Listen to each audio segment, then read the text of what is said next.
बाबा का। मेरे मीठे बाबा, मेरे प्यारे बाबा, ज्ञान सूरज बाबा, आपका एक एक बच्चा आपका ही स्वरूप बनने के लिए, आप समान बनने के लिए, संपन्नता और संपूर्णता का झंडा अपने दिल में लहराने के लिए आपका दिल से आह्वान करता है।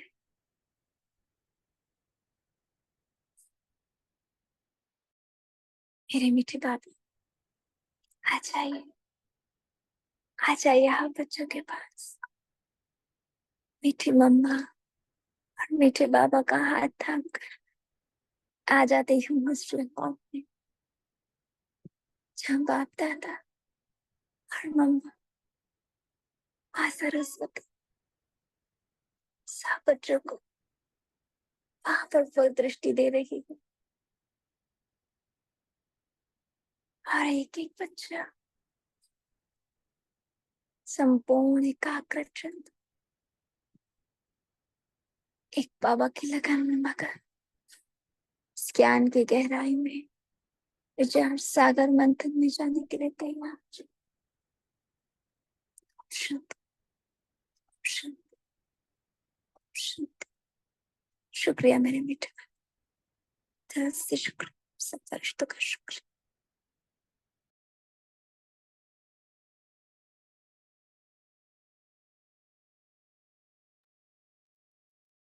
ओम शांति।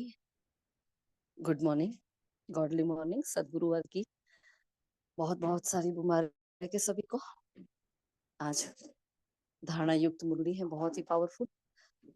तो अभी आप सभी एक एक पॉइंट्स बताए, है ना? फिर श्वेता बहन सार ले रहे हैं ना।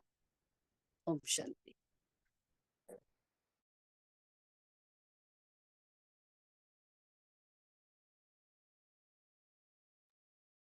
ओम शांति। शून्य अवस्था अर्थात अशरीरी बनने का अभी समय है। इसी अवस्था में रहने का अभ्यास करो। संपूर्ण सिविलाइज्ड बनना यही ऊंच मंजिल है। कर्मेंद्रियों में जरा भी चलायमानी न आए, तब संपूर्ण सिविलाइज्ड बने। जब ऐसी अवस्था हो तब विश्व की बादशाही मिल सकती है। गायन भी है, चढ़े तो चाखे, अर्थात राजाओं का राजा बने, नहीं तो प्रजा। अब जांच करो मेरी वृत्ति कैसी है, कोई भी भूल तो नहीं होती। ओम शांति।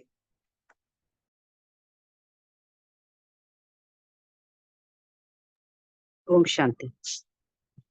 तो कलयुग में सुख का नाम ही नहीं है। अगर अगर है भी तो विकार विष्टा के समान है। भगवान धारणा बताइए, अपनी संभाल करने के लिए कदम कदम पर जांच करनी है। और आज मुझ बाप का वृत्ति कैसी रही, आंख सिविल रही, दे अभिमान वंश का न पाप हुआ है, बुद्धि में अविनाशी ज्ञान धन धारण कर फिर दान करना है। ज्ञान तलवार में याद क्यों जोहर भरना है।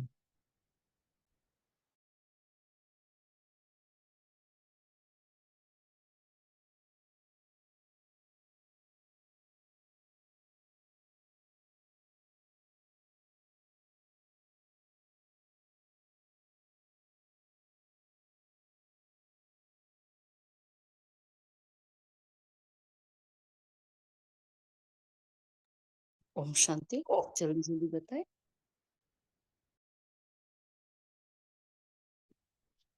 ओम शांति। बाबा कहते हैं कि तुम शांति स्थापन कर रहे हो तो पहले तो खुद शांति में रहो, तब दूसरों में भी वह बल भरे। बाबा कहते हैं कि पहले अपनी जांच करो कि आज मेरी आत्मा की वृत्ति कैसी रही है। थोड़ी सी भी उस क्रिमिनल दृष्टि से देखा, भूल हुई, तो बाबा कहते हैं कि उसे फौरन नोट करो। बाबा कहते हैं कि 10-20 भूल तो रोज करते होंगे जब तक अभूल ना बने, परंतु सच कोई बताते नहीं है। देह अभिमान से कुछ ना कुछ पाप जरूर होगा। तो बाबा कहते हैं देही अभिमानी बनो, क्योंकि जब आपके अंदर देह अभिमान आएगा तो मनसा वाचा कर्मणा से कोई ना कोई भूल जरूर होगी। ओम शांति।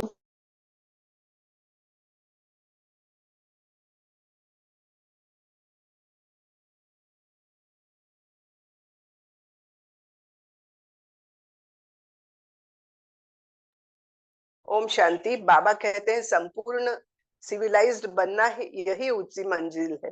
कर्मेंद्रियों में जरा भी चलामानी न आए, तब संपूर्ण सिविलाइज्ड बने। जब ऐसी अवस्था हो तब विश्व की बादशाही मिल सकती है। अब जांच करो कि मेरी वृत्ति कैसी है, कोई भी भूल तो नहीं होती है। ओम शांति। ओम शांति। आज बाबा ने कहा कि सत्यता की अथॉरिटी को धारण कर सर्व को आकर्षित करने वाले निर्भय व विजयी भव। तो आप बच्चे सत्यता के शक्तिशाली श्रेष्ठ आत्माएं हो। सत्य ज्ञान, सत्य बाप, सत्य प्राप्ति, सत्य याद, सत्य गुण, सत्य शक्तियां सर्व प्राप्त है। तो इतनी बड़ी अथॉरिटी का नशा रहे तो यह सत्यता की अथॉरिटी हर आत्मा को आकर्षित करती रहेगी। झूठ खंड में भी ऐसी सत्यता की शक्ति वाले विजयी बनते हैं। सत्यता की प्राप्ति खुशी और निर्भयता है। सत्य बोलने वाला निर्भय होगा, उनको कभी भय नहीं हो सकता है। और स्लोगन में कहा कि वायुमंडल को परिवर्तन करने का साधन है पॉजिटिव संकल्प और शक्तिशाली वृत्ति। वायुमंडल को परिवर्तन करने का साधन है पॉजिटिव संकल्प और शक्तिशाली वृत्ति। ओम शांति। ओम शांति। बाबा कहते हैं कि अभी तुमको घर जाना है, इसलिए पुरानी दुनिया का इस शरीर का भान उड़ा देना है। कुछ भी याद ना आए, परहेज बहुत रखना है। तो बाबा कहते हैं कि फिर बाबा के लिए तो कहते हैं कि ज्ञान का सागर तो महिमा गाते हैं और कुछ भी नहीं समझते। तो अभी हम अर्थ सही जानते हैं। तो बाबा कहते हैं कि साइंस में जो अपने काम की चीजें हैं वह वहां भी होगी, वह बनाने वाले वहां भी जाएंगे। तो राजा तो नहीं बनेंगे, लेकिन वे लोग पिछाड़ी में तुम्हारे पास आएंगे, फिर औरों को भी सिखाएंगे। एक बाप से तुम कितने सीखते हो। और बाबा कहते हैं कि जो सुखधाम में था वह फिर होगा। वहाँ कोई रोग दुख की बात नहीं, यहाँ तो अपरम अपार दुख है, तो वहाँ और वहाँ अपरम अपार सुख है। ओम शांति।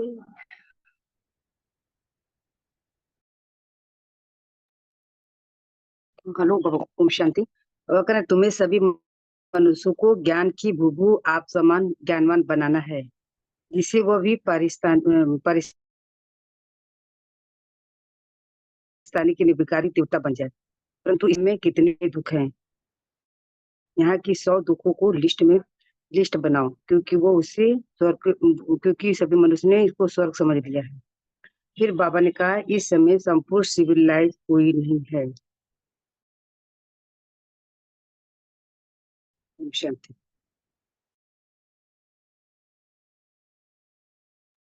ओम शांति। बाबा ने ये भी कहा है कि पहले तो खुद की भी ऐसी अवस्था चाहिए। बाबा ने कहा है कि सिर्फ पंडिताइन नहीं चाहिए। जैसे बाबा, इसका मतलब है बाबा कहते हैं कि दूसरों को ज्ञान प्रचार करते रहो, कहते रहो, पर खुद करो नहीं। तो इसीलिए बाबा कहते हैं हमें सिर्फ पंडिताइन नहीं चाहिए, खुद की भी ऐसी अवस्था चाहिए। ओम शांति। ओम शांति। आज बाबा ने कहा कि संपूर्ण सिविलाइज बनना है, ये सबसे ऊंची मंजिल है। तो कर्मेंद्रिय भी चलायमान न हो। आज बाबा ने कहा कि कर्मेंद्रिय भी चलायमान नहीं होनी चाहिए। जब कर्मेंद्रिय चलायमान नहीं होती तो विश्व की राजाई मिल सकती है।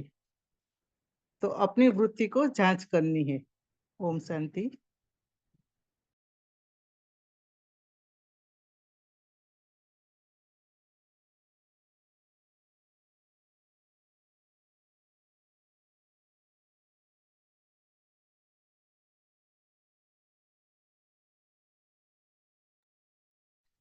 ओम शांति। और किसी को कुछ कहना है?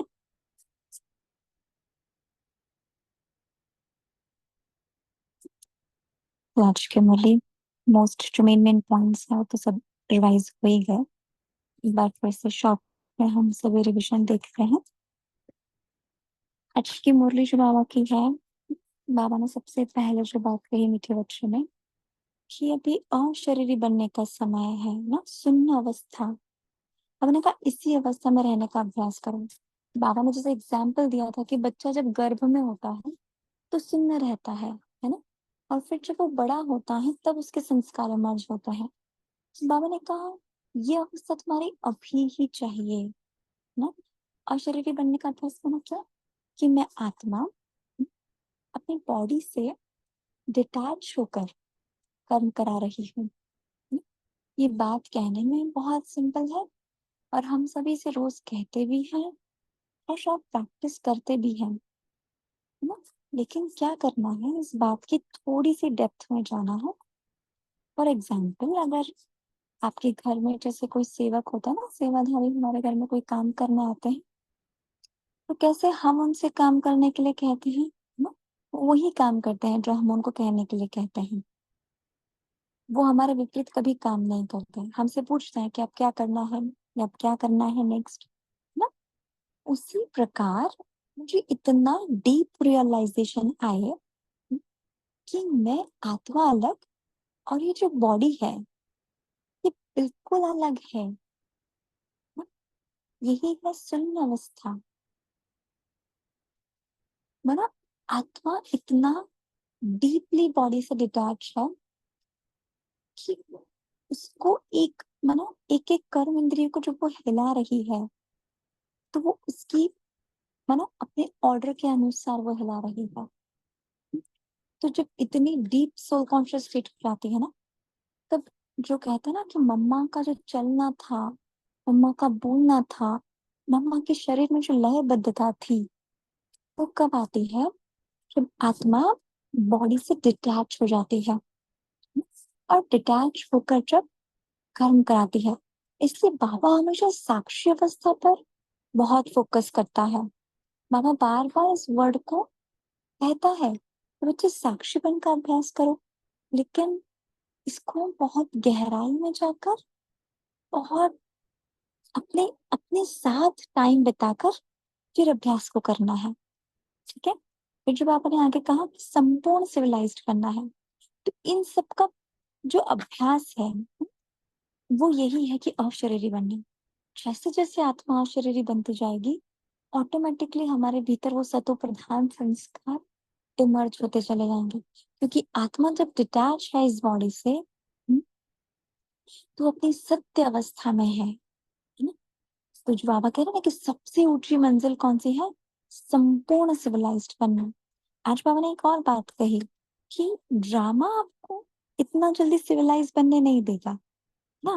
तो बाबा ने कहा खूब पुरुषार्थ कर, क्योंकि बाबा को पता है कि माया एंड टाइम तक बच्चों के ऊपर किसी ना किसी रूप से वार करेगी। इसलिए बाबा ने कहा कि बच्चे अब कर्मेंद्रियों से कोई चलाए मानी ना हो। आत्मा जब डिटैच होकर अपने मन को और अपनी बॉडी को देखती है, हो सकता है कि थॉट या मन में कोई गलत विचार आ भी रहा हो, लेकिन वो कर्मेंद्रियों तक नहीं पहुंचेगा। इसलिए आज बाबा ने बार बार कहा कि बच्चे नोट करो, चेक करो, है ना, आपकी आंखें क्या कर रही है, आपकी वृत्ति कहाँ जा रही है, आंखें सिविल है कि नहीं है, देह अभिमान से कोई पाप तो नहीं हुआ ना। तो आज इस बात की बहुत डीप चेकिंग करनी है और डीपली क्या रियलाइज करना है कि ये जो संसार है ये दुखालय है, ये दुखदाम है। इसलिए बाबा ने बोला कि 101 दुख की लिस्ट निकालनी है।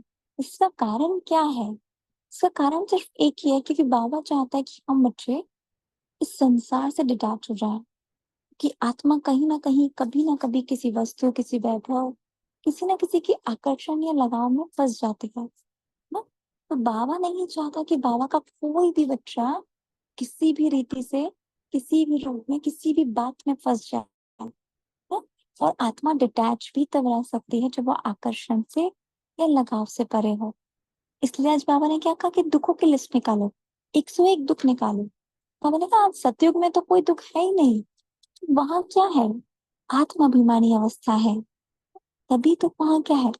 अनंत सुख है ना। जिस सुखों की भी लिस्ट नहीं निकाल सकते, इतने सुख वहां है। और यहाँ दुखों की लिस्ट नहीं निकाल सकते क्योंकि दुख इतने ज्यादा है ना। तो बाबा ने आज इम्पोर्टेंट बात यही कही। इसके अलावा जो बाबा ने आज बात कही है ना, कि बाबा को सब कुछ सच सच बताना है ना। कि जो भी हमारे अंदर भूल होती है या जो भी बात हमारे अंदर चलती है। इसलिए बाबा कहते हैं कि बच्चे बाबा को अपना हर संकल्प सौंपते जाओ, क्योंकि बाबा ने कहा ना कि कदम कदम पर तो भूलें होती रहती हैं। थोड़ी सी भी अगर हमारी क्रिमिनल दृष्टि से देखा भूल हुई तो बाबा ने कहा फौरन नोट करो, है ना। 10-20 भूलें तो रोज करते ही होंगे। अब हमें नहीं पता कि हमारे से कितनी भूलें हो जाती है ना। कई बार तो हम नहीं कहेंगे, बहुत बार अगर हम इस शब्द को प्रयोग करें, हम रिश्तों के लेबल से ही देखते हैं। बेटा है, माँ है, पिता है, बहन है, भाई है, ना? जो लेबल्स हैं, जो हमारे रिश्ते हैं, उन रिश्तों को हम उन्हीं रिश्तों से ही देखते हैं। वहां मेरापन है, वहां देह भान है। तो बाबा ने कहा ये भी क्या है, ये भूल है ना। क्योंकि हमने आत्मदृष्टि से नहीं देखा। भले हम रिश्ते को निभा रहे हैं, लेकिन रिश्ते को निभाने के समय मेरी दृष्टि में परिवर्तन है ना।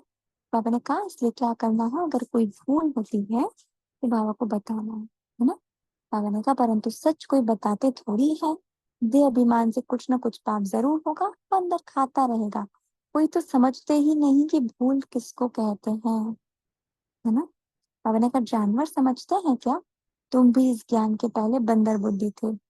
अब कोई 50%, कोई 10%, कोई कितना चेंज होते जाते हैं, है ना। यह आंखें तो बहुत धोखा देने वाली है, सबसे तीखी है आंखें। फिर बाबा ने ये शब्द क्यों कहा कि कोई 50%, कोई 10%। इसका सीधा सा ताल्लुक है कि जितनी आत्मा अवेयर है कि मैं आत्मा हूँ, जितना देर आत्मा अपनी अवेयरनेस के साथ, मान लो अभी आप सुन रहे हो क्लास, लेकिन इस अवेयरनेस के साथ सुन रहे हो कि मैं आत्मा इस क्लास को सुन रही हूँ, और मैं इस अवेयरनेस के साथ बोल रही हूँ कि मैं आत्मा इस मुख द्वारा बोल रही हूँ। इतनी कंटिन्यूअस अवेयरनेस अगर है तो वो पाप नहीं है। तो दो चीजें होती हैं, एक देह भान और एक देह अभिमान। देह भान होता है जहाँ पर आत्मा विकारों में तो नहीं जाती, लेकिन बॉडी कॉन्शियसनेस की स्टेज है। लेकिन अभिमान के साथ विकार भी जुड़ जाता है ना? तो अभी ज्यादातर ब्राह्मणों की स्टेज देह भान की हो जाती है, बार बार बॉडी कॉन्शियसनेस, कर्म कॉन्शियसनेस हो जाती है। लेकिन बाबा कह रहे हैं कि बच्चे इसको भी चेंज करना है ना। फिर बाबा ने कहा कि जो बाबा ने आगे जो बात कही कि जब शरीर बड़ा होता है तभी संस्कार इमर्ज होते हैं। अब तुमको घर जाना है, इसलिए पुरानी दुनिया का और इस शरीर का भान उड़ा देना है। कुछ भी याद न रहे, परहेज बहुत रखना है। बाबा ने कहा जो अंदर में होगा वही बाहर निकलेगा। तो शिव बाबा के अंदर क्या है, ज्ञान है। बाबा ने कहा वो मेरा भी पाठ है ना। मेरे लिए ही कहते हैं ज्ञान का सागर, पर अर्थ समझते नहीं है, लेकिन आप अभी अर्थ समझते हो।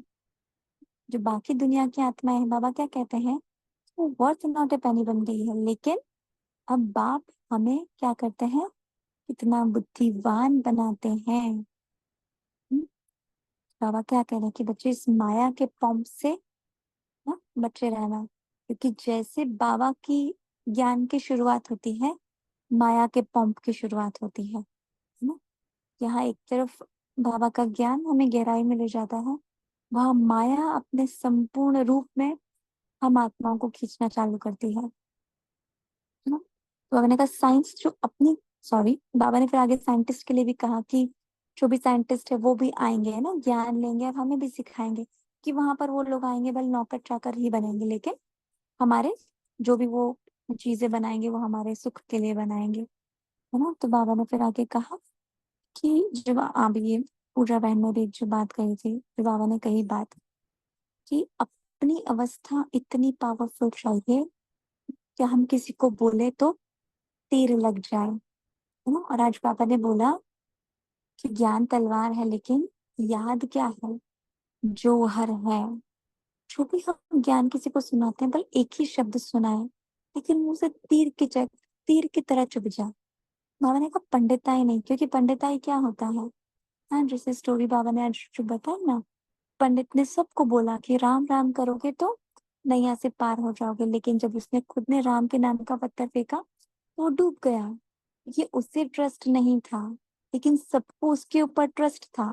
तो काम क्या करता है, ट्रस्ट ना। बाबा ने कहा ये याद जो है, ये विश्वास है, ये काम करता है। तो पंडिताई नहीं करनी है, लेकिन अपनी पावरफुल अवस्था बनानी है। अब मैंने कहा अगर योग बल नहीं है, क्रिमिनलाइज है, तो उनका तीर नहीं लग सकता। मैंने कहा आंखें कौन सी चाहिए? सिविल चाहिए। अगर बाप की याद में रहकर किसी को ज्ञान देंगे तो तीर लग जाएगा ना।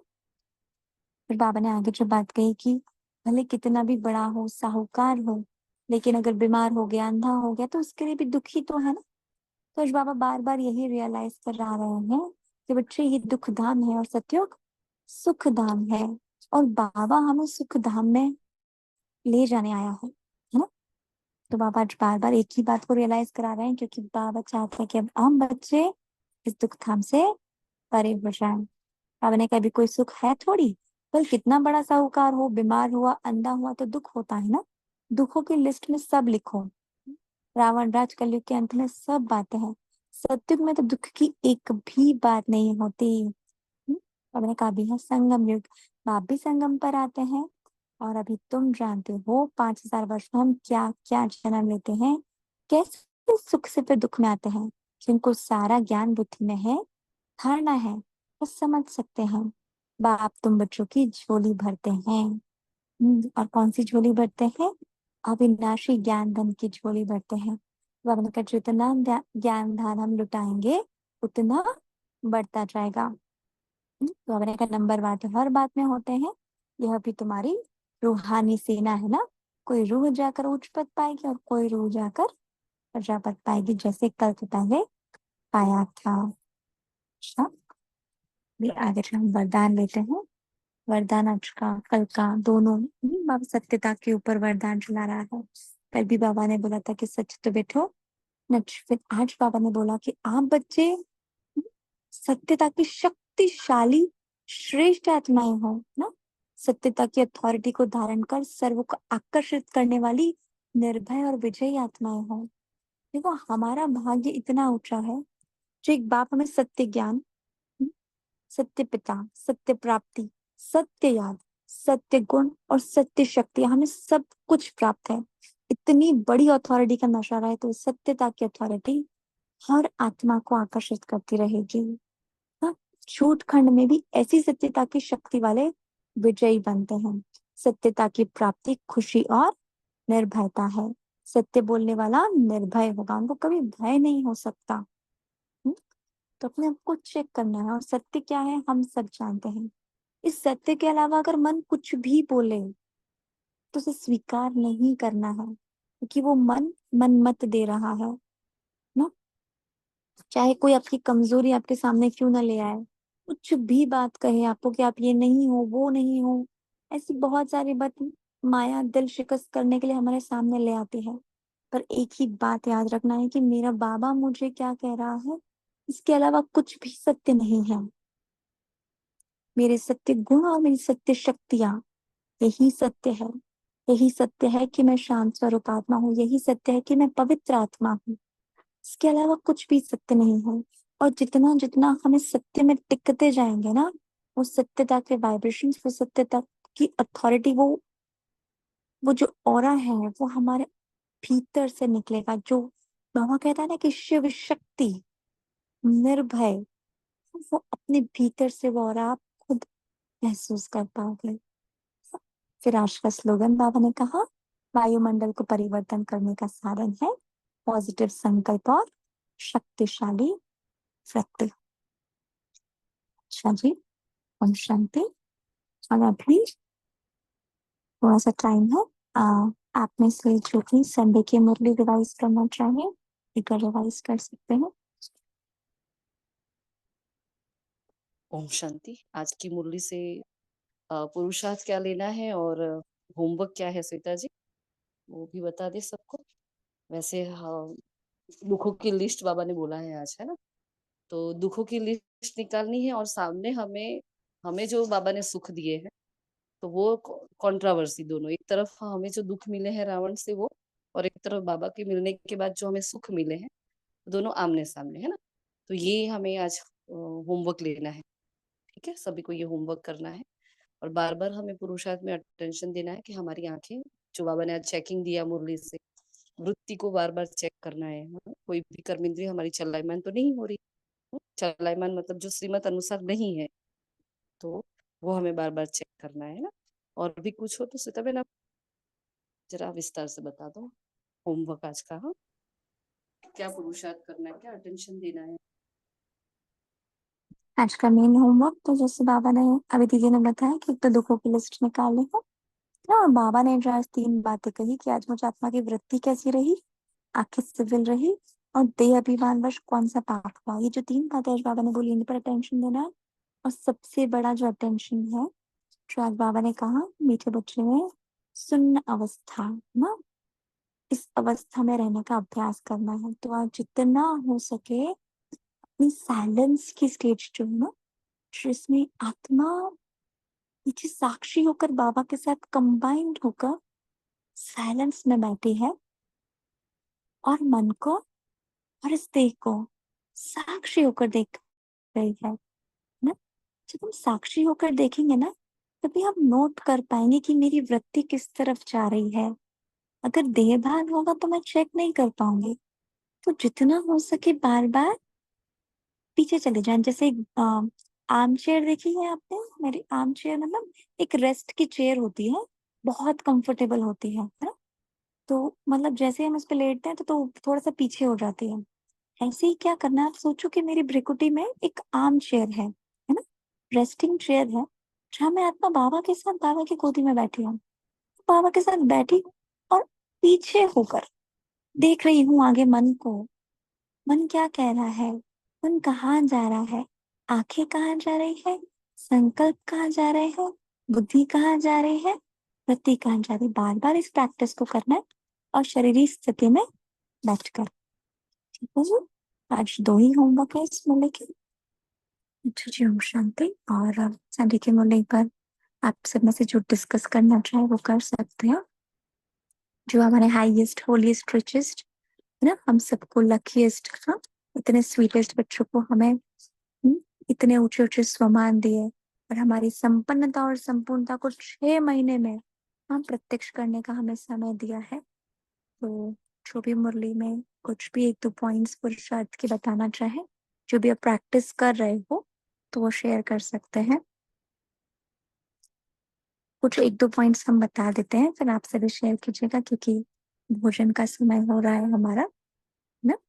तो जो बाबा ने बात कही थी कि आप बच्चे इस विश्व की सबसे ऊंची सबसे होलीस्ट आत्माएं हो, क्योंकि आप श्रेष्ठ आत्मा प्रकृति जीत बन प्रकृति को भी सतो प्रधान बना देती हो, है ना। जड़ और चैतन्य दोनों को सतो प्रधान बनाती हो। इसके लिए आप ही ऐसी आत्माएं हो जिनको संपूर्ण पवित्र प्रकृति 5 तत्वों का तन प्राप्त होता है ना। इसके अलावा दुनिया में हर आत्मा, चाहे धर्म स्थापक हो, सब द्वापर युग से प्रवेश करते हैं, और हर आत्मा विकारी रूप से ही इस धरती पर पैदा होती है, हम बच्चों के सिवाय। तो ये सबसे बड़ा सौभाग्य है हम आत्माओं का, जो हम आत्माओं को पवित्र जन्म मिलता है ना। तो हम ऊंचते, फिर बाबा ने कहा आप हाईएस्ट आत्माएं हो। ऊंचते उच्च बाप द्वारा ऊंचते उच्च आत्माएं बन गई, और हमारी वृत्ति, हमारी दृष्टि, हमारी स्मृति, हाँ, साधारण की जगह श्रेष्ठ बन गई, है ना। कल्याण की भावना मेरी आत्मिक, है ना। अब आत्मा के भीतर हम ब्राह्मण बनने के बाद हर आत्मा के प्रति जैसे ऑटोमेटिकली शुभ भावना शुभकामना निकलती है। ये बहुत बड़ी बात है, क्योंकि हम समझते हैं कि शायद पहले बदला लेने की भावना, मतलब कोई हमारे साथ गलत करता था तो हमें लगता था कि यार हमें अच्छे वाइब्रेशंस फील नहीं होते थे, फिर हमारे मन में उस आत्मा के प्रति कुछ ना कुछ भाव क्रिएट कर लेता था। लेकिन अब ये सबसे बड़ा चेंज हम आत्माओं के भीतर यही है कि हमारे भावना के अंदर परिवर्तन आ गया है। चाहे सामने वाले आत्मा कैसी भी हो, लेकिन हमारे अंदर वो कल्याण की भावना के सिवा कुछ नहीं निकलता। तो सबसे बड़ा चेंज यही है बाबा के बनने के बाद। जो डीपेस्ट चीज होती है भावना, है ना, वो पवित्र हो गई है ना। फिर बाबा जी आगे कह रहा था कि कितने नशे की बात है ना, कि किसी ज्योतिष ने आपकी लकीर नहीं खींची, स्वयं भाग्य विधाता बाप ने, हाँ, हमारी लकीर खींची। और बाबा ने तो उस दिन कहा था कि बाबा 21 जन्मों की आपको गारंटी देता है, लेकिन बाबा पूरे कल्प की हम बच्चों को गारंटी देता है। हेल्थ, वेल्थ, हैप्पीनेस सब कुछ बाबा हमें देता है। हम आत्माओं के लिए हर कदम में पदम बाबा ने रखा है। फिर बाबा ने एक जो बात कही, हमें जो इस बात पर सबसे अच्छी लगी, कि always see father and see Brahma mother. क्योंकि अभी जो समय है ना, हम देख रहे हैं ब्राह्मण, ये एक बार उषा दीदी की हमने क्लास सुनी थी जहाँ पर उन्हें ये भी बताया था कि ब्राह्मण आत्माएं भी सतो रजो तमो से गुजरती हैं। तो इस स्टेज पर किसी भी ब्राह्मण आत्मा को ना देखते हुए सिर्फ बाबा को देखकर आगे बढ़ना है ना, क्योंकि हम मास्टर दाता आत्माएं हैं और हमें अपने मास्टर दाता का पाठ पूरा करना है ना। बाबा को विश्व के आगे प्रत्यक्ष करना है ना। विश्व के परिवर्तन के निमित्त हम आत्माएं हैं। तो बाबा कह रहा है कि बच्चे अब दूसरी आत्माओं के ऊपर क्या करना है, अब रहम करना है। और वो रहम कैसे होगा, हमारी संपन्नता ही, हमारी संपूर्णता ही उनके प्रति रहम है। हमारा संपन्न बनना, हमारा संपूर्ण बनना, हमारा समय को समीप लाना, इस विश्व का विनाश होना, ये उन आत्माओं की मुक्ति है, उन आत्माओं के ऊपर रहम है। क्योंकि वो आत्मा इतनी दुख में है कि वो मुक्ति के लिए पुकार रही है ना। तो बाबा ने हमें 6 महीने का समय दिया है और इसमें बहुत अलर्ट होकर हम सब बच्चों को बस अपनी संपन्नता के लिए हर आत्मा पुरुषार्थ कर ही रही है। बस एक लगन लगे कि हाँ बस अब इसको कैसे भी करके बाबा को दिखाना है ना, क्योंकि हम सभी परमात्मा कार्य के निमित्त आत्माएं हैं, इंस्ट्रूमेंट्स है ना बाबा के। ठीक है जी, अच्छा, ओम शांति। शुक्रिया आप सभी का। और अगर हमसे कोई समझाने में कोई बात रह गई हो तो मित्तल दीदी आप समझा दे ना। चलिए जी, ओम शांति, शुक्रिया बाबा।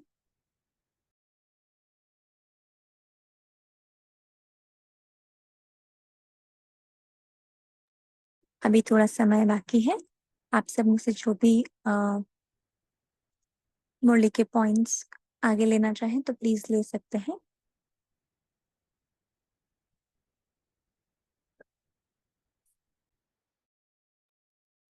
ओम शांति।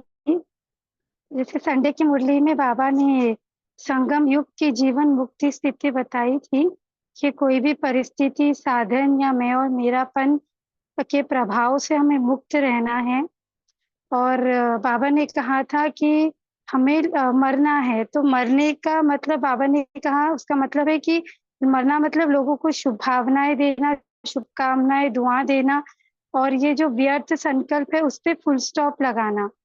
और एक पॉइंट संडे की मुरली से जो मुझे धारण करनी है वो है, बाबा ने बोला है कि कमजोर को शुभ भावना का बल देना है, उसकी कमजोरियां नहीं देखनी है। ओम शांति।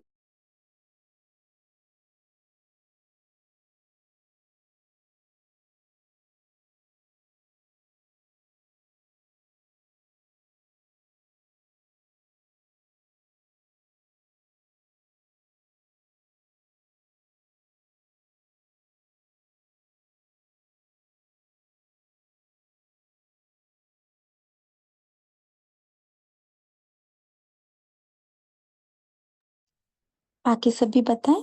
संगम का एक एक सेकंड बहुत इंपॉर्टेंट है ना हम सब बच्चों के लिए। जल्दी जल्दी माइक ऑन करें।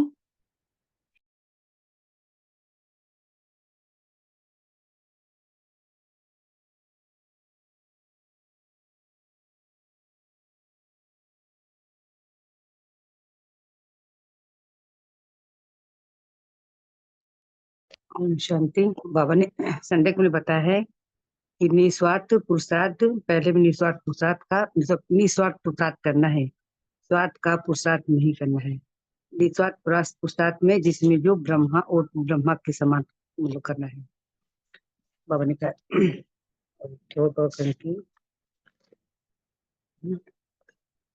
बाबा कहते हैं कि दाता के बच्चे मास्टर दाता कब अपने मास्टर दातापन का पाठ तीव्र गति से विश्व के आगे प्रत्यक्ष करेंगे।